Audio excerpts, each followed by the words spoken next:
BCY party అధినేత Ramachandra Yadav AP రాజకీయాల్లో దూసుకెళ్తున్నారు.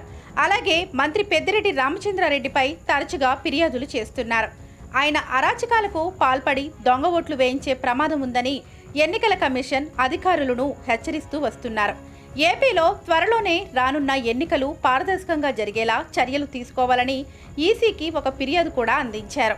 తాజాగా ఆ ఫిర్యాదుపై స్పందించిన కేంద్ర ఎన్నికల సంఘం పొంగనూరు నియోజకవర్గంలో 182 పోలింగ్ కేంద్రాలను అతి సమస్యాత్మక కేంద్రాలుగా గుర్తించింది.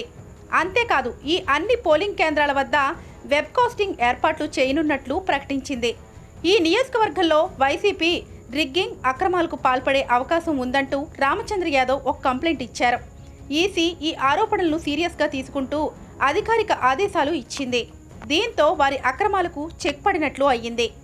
పోలింగ్ తేదీన ఈ నియోజకవర్గంలోని అన్ని కార్యకలాపాలను పర్యవేక్షించేందుకు కేంద్ర బలగాలు కూడా వచ్చే అవకాశం ఉంది.